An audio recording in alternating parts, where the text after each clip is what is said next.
ओम नमो भगवते वासुदेवाय नमः। श्रीमद् भगवत गीता हिंदुओं के पवित्र ग्रंथों में से एक है। महाभारत के अनुसार भगवान श्री कृष्ण ने गीता का संदेश अर्जुन को सुनाया था। गीता में एकेश्वरवाद, कर्म योग, ज्ञान योग, भक्ति योग की बहुत सुंदर ढंग से चर्चा हुई है। गौरव भारत नाम से इस यूट्यूब चैनल के माध्यम से हम संपूर्ण श्रीमद् भगवत गीता के सभी 18 अध्यायों और उनके सभी श्लोकों का सरल अनुवाद हिंदी में प्रसारित करेंगे। इसलिए गौरव भारत यूट्यूब चैनल को सब्सक्राइब, लाइक, शेयर और आपके विचार कमेंट के रूप में जरूर देना दोस्तों। ओम नमो भगवते वासुदेवाय नमः।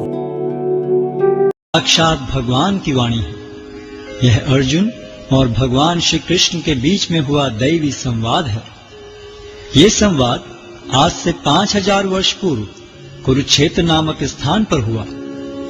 भगवत गीता में जीवन के सभी महत्वपूर्ण प्रश्नों का उत्तर है, जैसे हम कौन हैं, भगवान कौन है, हमें कष्ट क्यों होते हैं, क्या पुनर्जन्म होता है, क्या अन्य ग्रहों पर जीवन है, हम कैसे इस जन्म और अगले जन्म में सुखी रह सकते हैं, हम कैसे भगवत धाम को जा सकते हैं। कोई पूछ सकता है कि कुरुक्षेत्र में हुए महान युद्ध जिसके दौरान भगवत गीता कही गई, उसका कारण क्या था। 5000 वर्ष पहले विचित्रवीर्य नामक एक महान राजा का देहांत हो गया। क्योंकि उसका बड़ा पुत्र धृतराष्ट्र जन्म से अंधा होने के कारण राज्यभार संभालने में असमर्थ था, अतः उसके छोटे भाई पांडु ने राज्य सिंहासन संभाला। पांडु की मृत्यु के बाद उसके 5 पुत्र, जो पांडवों के नाम से विख्यात थे, जो नियमानुसार राज्य के उत्तराधिकारी बने, लेकिन पांडव भी बालक ही थे, अतः धृतराष्ट्र ने स्वयं राज्यभार संभाला। धृतराष्ट्र के 100 पुत्र थे, जो कौरवों के नाम से जाने जाते थे। जब पांडव बड़े होकर राज्य संभालने लायक हुए, तो वे संपूर्ण राज्य नहीं लेना चाहते थे, हालांकि वो उनका नियम संगत अधिकार था। वे राज्य को अपने चचेरे भाइयों के साथ बांटना चाहते थे, और इस प्रकार राज्य को पांडवों और कौरवों के बीच बांट दिया गया। लेकिन कौरवों में ज्येष्ठ दुर्योधन अपने भाग से संतुष्ट न था। वो संपूर्ण राज्य को स्वयं ही भोगना चाहता था। उसने पांडवों को मारने के लिए कई षड्यंत्र रचे, लेकिन वो असफल रहा। फिर उसने नियम के विरुद्ध संपूर्ण राज्य को हड़प लिया और पांडवों को राज्य से निष्कासित कर दिया। पांडवों ने फिर 5 गांव की मांग की।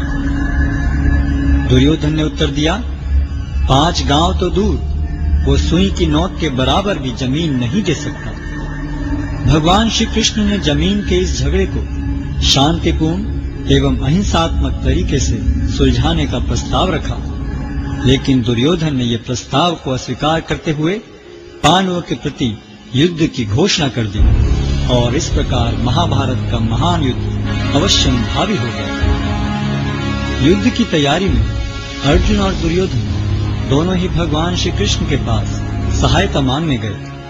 भगवान श्री कृष्ण उनकी मदद मांगने को आए किसी भी व्यक्ति को नहीं ठुकराते थे, चाहे वह सज्जन हो या दुर्जन। भगवान श्री कृष्ण ने अपनी संपूर्ण सेना को एक ओर तथा स्वयं को मार्गदर्शक के रूप में दूसरी ओर देने का प्रस्ताव रखा। दुर्योधन ने भगवान श्री कृष्ण की सेना को चुना, जबकि अर्जुन भगवान को मार्गदर्शक के रूप में प्राप्त करने को उत्सुक था। इस प्रकार भगवान श्री कृष्ण अर्जुन के मार्गदर्शक तथा सारथी बने। युद्ध स्थल में अर्जुन एक दुविधा में पड़ गया कि वह अपने अधिकारों के लिए लड़े, जिसके लिए आवश्यक था अपने ही स्वजनों का वध, या युद्ध भूमि से पलायन कर दुष्ट दुर्योधन को राज्य पर शासन करने दे। अर्जुन अपने को इस दुविधा से बाहर निकालने में असमर्थ पाकर भगवान श्री कृष्ण की शरण लेता है। शरणागत आए अपने मित्र एवं भक्त अर्जुन को भगवान श्री कृष्ण भगवत गीता के दिव्य उपदेश द्वारा इस दुविधा से उबारते हैं, और श्रीमद् भगवत गीता के माध्यम से अर्जुन के ही समान अपनी शरण में आए सभी भक्तों का गीता महात्म्य के अनुसार भगवत गीता दिव्य साहित्य है, जिसको ध्यान पूर्वक पढ़ना चाहिए। गीता शास्त्रमिदं पुण्यम यह पठेत प्रयतः पुमान्। यदि कोई भगवत गीता के उपदेशों का पालन करे, तो वह जीवन के दुखों तथा चिंताओं से मुक्त हो सकता है। भय शोकादि वर्जितः। वह इस जीवन में सारे भय से मुक्त हो जाएगा और उसका अगला जीवन आध्यात्मिक होगा। गीताध्ययनशीलस्य प्राणायाम परस्य च नैव सन्ति ही पापानि पूर्व जन्म कृतानि च। यदि कोई भगवत गीता को निष्ठा तथा गंभीरता के साथ पढ़ता है तो भगवान की कृपा से उसके सारे पूर्व दुष्कर्मों के फलों का उस पर कोई प्रभाव नहीं पड़ता। मलिने मोचनम पुंसाम जल स्नानम दिने दिने सकृत गीतामृत स्नानम संसारमलम नाशनम। मनुष्य जल में स्नान करके नित्य अपने को स्वच्छ कर सकता है, लेकिन यदि कोई भगवत गीता रूपी पवित्र गंगा जल में एक बार भी स्नान कर ले तो वह भवसागर की मलिनता से सदा सदा के लिए मुक्त हो जाता है। गीता सुगीता कर्तव्या किमन्यै शास्त्र विस्तरै या स्वयं पद्मनाभस्य मुख पद्मादिनिस्सता। चूंकि भगवत गीता भगवान के मुख से निकली है, अतएव किसी को अन्य वैदिक साहित्य पढ़ने की आवश्यकता नहीं रहती। उसे केवल भगवत गीता का ही ध्यान पूर्वक तथा मनोयोग से श्रवण तथा पठन करना चाहिए। वर्तमान युग में लोग सांसारिक कार्यों में इतने व्यस्त हैं कि उनके लिए समस्त वैदिक साहित्य का अध्ययन कर पाना संभव नहीं रह गया है, परंतु इसकी आवश्यकता भी नहीं है। केवल एक पुस्तक भगवत गीता ही पर्याप्त है, क्योंकि यह समस्त वैदिक ग्रंथों का सार है और इसका प्रवचन भगवान ने किया है।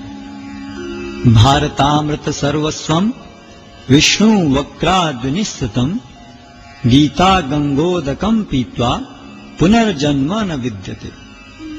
जो गंगा जल पीता है उसे मुक्ति मिलती है, अतएव उसके लिए क्या कहा जाए जो भगवत गीता का अमृत पान करता हो।